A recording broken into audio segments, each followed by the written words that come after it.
فوج سیاست میں مداخلت کو عملی طور پر اور حقیقی طور پر چھوڑے. کشمیریوں پر جو ظلم ہو رہا ہے وہ بھی جینوسائیڈ کے اور نسل کشی کے مترادف ہے.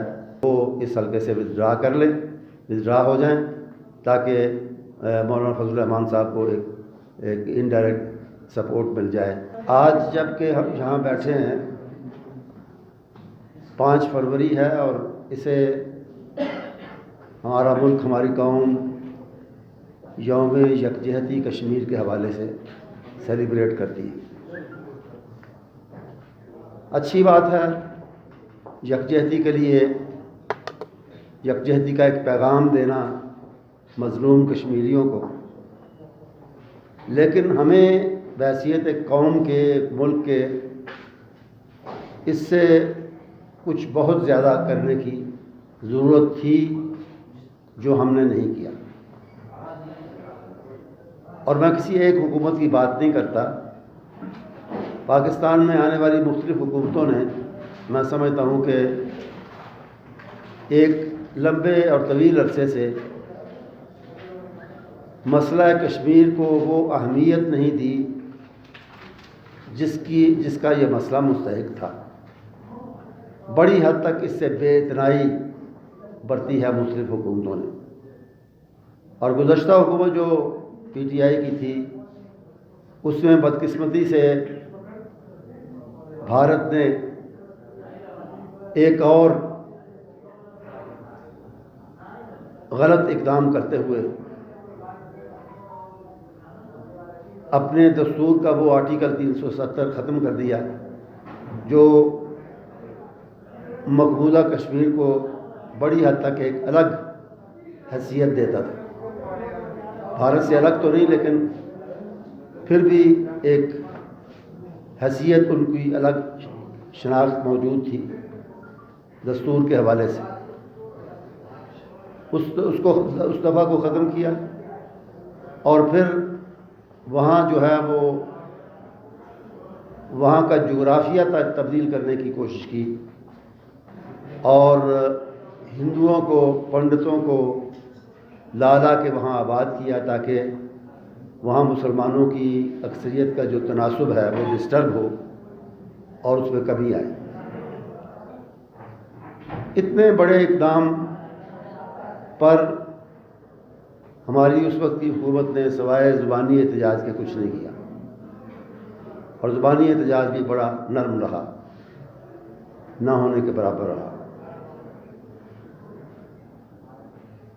یہ مسئلہ بنیادی طور پہ حق خود ارادیت کا مسئلہ ہے، لیکن اسے ہم نے پہلے تو انسانی حقوق کا مسئلہ بنا دیا کہ جی بس اسی پہ زور دیتے رہے کہ کشمیریوں پر ظلم ہوا اور ان پہ زیادتی ہوئی اور ان پر جانی مالی ہر طرح کا نقصان انہیں پہنچایا گیا. ٹھیک ہے، اس بات پہ زور دینا چاہیے، لیکن اصل مسئلہ جو ہے نا وہ پس منظر میں چلا گیا کہ اصل میں ان کا حق جو ہے وہ اپنے مستقبل کا خود فیصلہ کرنے کا جو حق ہے، حق خود ارادیت اس کو کہا جاتا ہے، سیلف ڈٹرمنیشن، اس سے انہیں محروم کیا گیا ہے.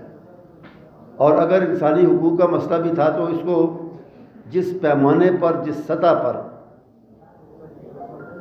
جس لیول پر اٹھانے کی ضرورت تھی وہ نہیں اٹھایا گیا. میں اشارہ کر رہا ہوں، میری مراد ہے جیسے ابھی جنوبی افریقہ نے انیشیٹو لیتے ہوئے اسرائیل کے خلاف ICJ میں، انٹرنیشنل کورٹ آف جسٹس، بلکہ اس میں انٹرنیشنل کرائم کورٹ میں جس طرح اس نے کیس دائر کیا ہے، اس طرح میں سمجھتا ہوں کہ آج سے بہت پہلے کشمیریوں پر جو ظلم ہو رہا ہے وہ بھی جینوسائیڈ کے اور نسل کشی کے مترادف ہے. ان کی باقاعدہ نسل کشی ہوئی ہے. تو یہ جرم جو ہے یہ اس طرح کا جرم تھا کہ وہ انٹرنیشنل یعنی کرمنل کورٹ جو ہے اس میں وہ کیس دائر کرنا چاہیے تھا، پاکستان کی طرف سے ہونا چاہیے. اور اس کے ساتھ ہی وہ میں نے بات کی جنوبی افریقہ کی، تو یہ بھی جنوبی افریقہ نے بڑا قابل قدر اقدام کیا، لیکن میں اس کی قدر کرنے کے ساتھ ساتھ، اس کی تحسین کرنے کے ساتھ ساتھ اسے پوری اسلامی دنیا کے منہ پر ایک تھپڑ کے مترادف بھی سمجھتا ہوں کہ یہ کام کسی مسلمان ملک کو کرنا چاہیے تھا کہ وہ انٹرنیشنل کورٹ میں جاتا اور کہتا کہ اسرائیل عربوں کی، فلسطینیوں کی نسل کشی کر رہا ہے. مگر جنوبی افریقہ کے لوگوں نے اس طرح کا ظلم اور نسل کشی، اپارتھیڈ، وہ سہا ہے ایک لمبے عرصے تک، اور اس کے خلاف جدوجہد کرتے رہے. ان کی ایک ہسٹری ہے اس سلسلے میں، اور اسی سلسلے میں نیلسن منڈیلا کی خدمات کی ساری دنیا اعتراف کرتی ہے. تو اس ریکارڈ کے حوالے سے، ان کی ہسٹری کے، اپنی ہسٹری کے حوالے سے اس کو زندہ رکھنے کے لیے، اس کے تسلسل کے لیے انہوں نے یہ کیس دائر کیا. بہت اچھا کیا، میں پھر اس کی تحسین کرتا ہوں. لیکن یہ سعادت اصل میں کسی مسلمان ملک کے حصے میں آنی چاہیے تھی، جو کہ نہیں آئی. بہرحال انٹرنیشنل کورٹ نے اس طرح کا کھلا اور زبردست قسم کا فیصلہ تو نہیں دیا، لیکن بڑی حد تک ایک اچھا فیصلہ ہے، بڑی حد تک. اور لیکن یہ ہے کہ اسرائیل اس کی دھجیاں اڑا رہا ہے اس فیصلے کی بھی. اور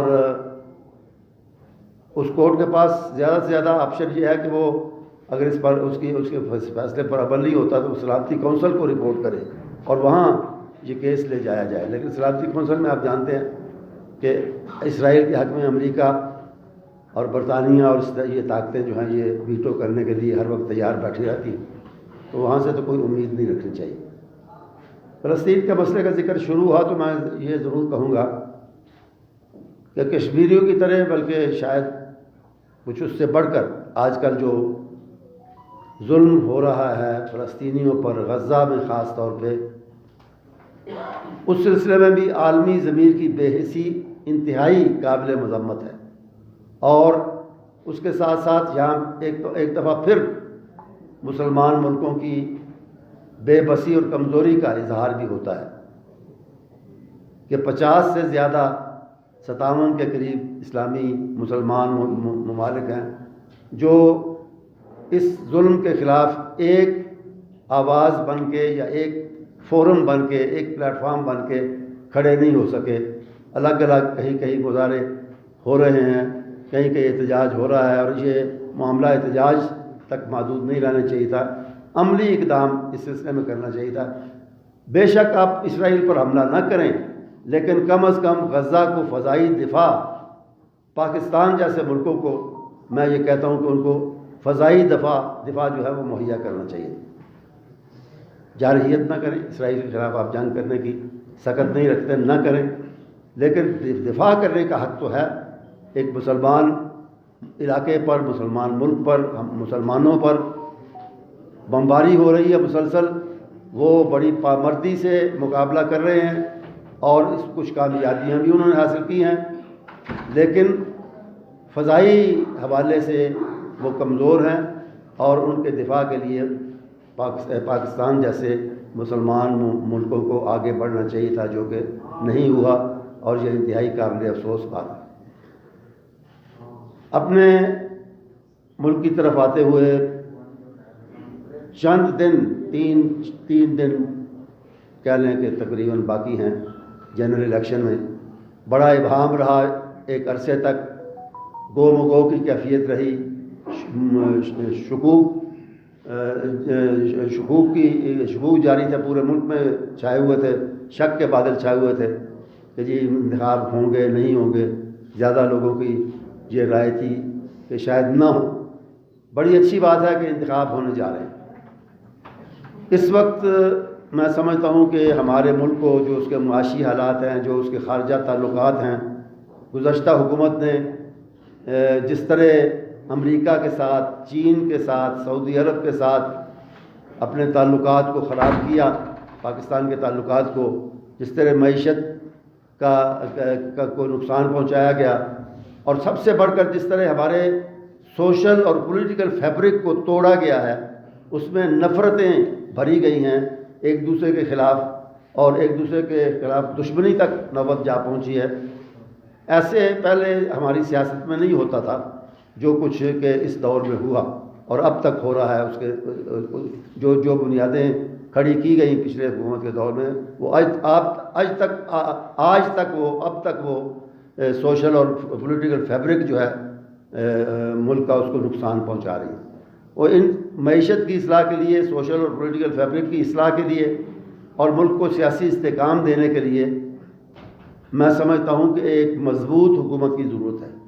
اس لیے عوام جس کو بھی منتخب کریں ان کا حق ہے، لیکن میں یہ چاہوں گا اور یہ درخواست کروں گا کہ کسی ایک پارٹی کو واضح مینڈیٹ دیا جائے۔ منقسم اور ڈیوائیڈڈ مینڈیٹ جو ہے وہ نقصان دہ ہوگا۔ ایک کمزور حکومت اس سے بنے گی، ہنگ پارلیمنٹ بنے گی، کمزور حکومت بنے گی، اور وہ جو ملک کو جو گمبھیر مسائل درپیش ہیں ان کا حل اس کے لیے ممکن نہیں ہوگا۔ مختلف پارٹیوں کی کولیشن اگر ہوگی تو وہ حکومت اس طرح ڈیلیور نہیں کر سکے گی جس طرح کے موجودہ حالات میں حکومت کو ڈیلیور کرنا چاہیے۔ تو اس لیے عوام کو اپنا یہ حق جو ہے، حق انتخاب یا ووٹ دینے کا حق، اس کو بڑا سوچ سمجھ کے استعمال کرنا چاہیے، تاکہ کوئی ایک پارٹی جو ہے وہ کھل کر سامنے آئے، واضح اکثریت حاصل کرے، اسے بیساکھیوں کی، دوسری پارٹیوں کو پارٹیوں کی بیساکھیوں کی، ان کے ممبروں کی بیساکھیوں کی ضرورت نہ پڑے، کرچز کی بجائے بذات خود وہ اپنے پاؤں پر کھڑی ہو تاکہ ملک کے گمبھیر مسائل کو حل کرے۔ انتخاب کے حوالے سے میں یہ بھی گزارش کروں گا کہ بلوچستان میں، ملک میں تو دوسرے حصوں میں بھی، اور خاص طور پہ بلوچستان میں ان کا میں ذکر کرنا چاہتا ہوں کہ میرے دائیں طرف تشریف فرما ہمارے مرکزی بیت الحدیث کے سینئر نائب امیر بھی ہیں، بلوچستان کے امیر بھی ہیں جناب مولانا علی محمد ابو تراب صاحب، اور بائیں طرف تشریف فرما ہے جناب عصمت اللہ سالم صاحب۔ یہ دونوں آپ کے اس حلقہ میں NA 262 جو حلقہ ہے کوئٹے کا، قومی اسمبلی کا، اور اس کے ساتھ جو PB 39 ہے صوبائی اسمبلی کا، اس میں بالترتیب علی محمد ابو تراب صاحب اور عصمت اللہ سالم صاحب امیدوار ہیں۔ اور اسی طرح صوبائی اسمبلی میں کوئٹہ شہر کے اندر حاجی سید سمیع الرحمان بھی امیدوار ہیں، اور وہ بھی انہوں نے بھی اپنی انتخابی مہم جو ہے وہ شروع کر رکھی ہے اچھے طریقے سے۔ اس کے علاوہ بلوچستان کے باقی حصوں میں بھی ہمارے امیدوار ہیں۔ ایک صاحب ہمارے ساتھ تشریف فرما ہے، مولانا ساتھ ہی عصمت اللہ سالم صاحب کے ساتھ تشریف فرما ہے جناب مولانا مسعود احمد مدنی صاحب، یہ NA 265 سے امیدوار ہیں۔ جہاں تک اس حلقے کا تعلق ہے، اس کے بارے میں الگ ایک بات کرنا چاہتا ہوں۔ اسی حلقے میں آپ کے علم میں ہوگا کہ اسی حلقے میں ہمارے محترم JUI کے سربراہ جناب مولانا فضل الرحمان صاحب بھی اسی حلقے سے امیدوار ہیں۔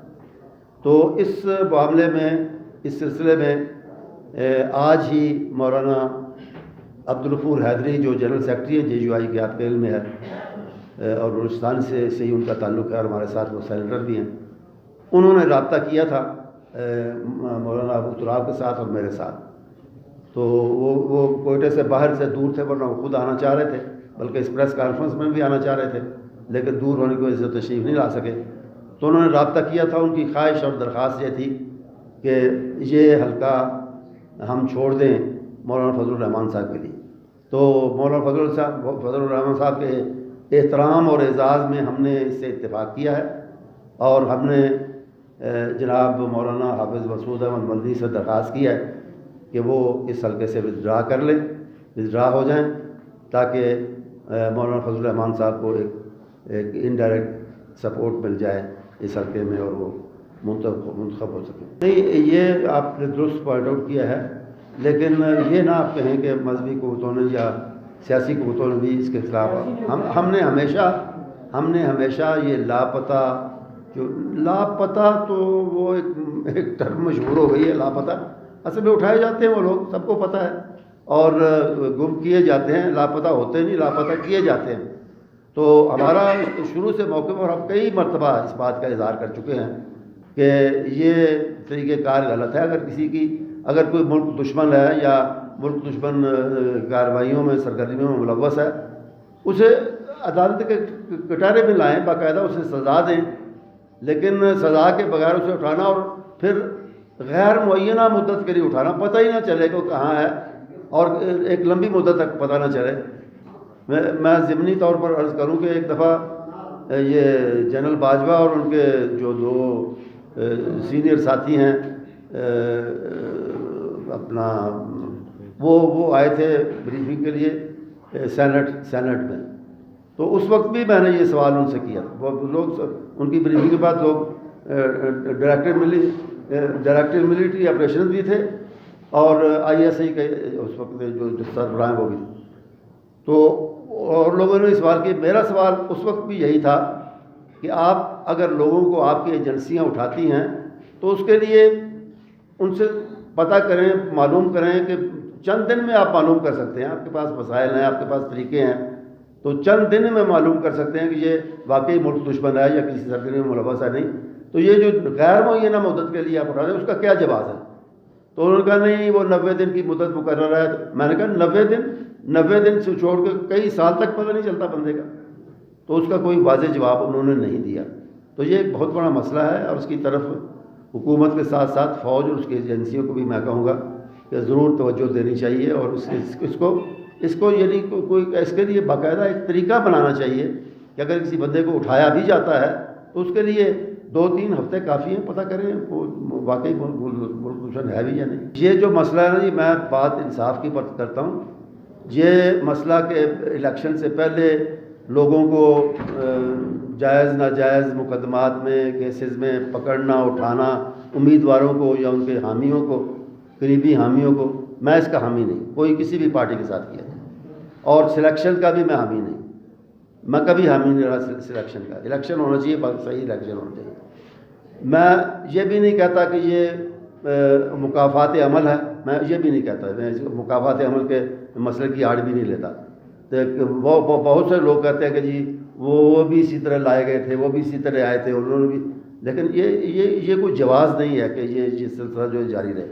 میں یہ سمجھتا ہوں اور آج سے نہیں، میں شروع سے یہ کہہ رہا ہوں کہ پاکستان کے مسائل سیاسی اس وقت حل ہو گئے یا اس میں سیاسی استحکام اس وقت آئے گا جب کہ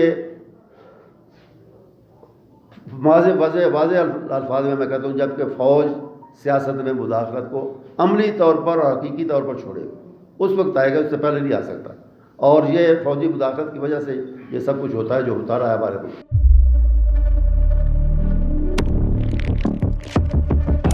قدرت کی تخلیق میں کوئی کمی نہیں،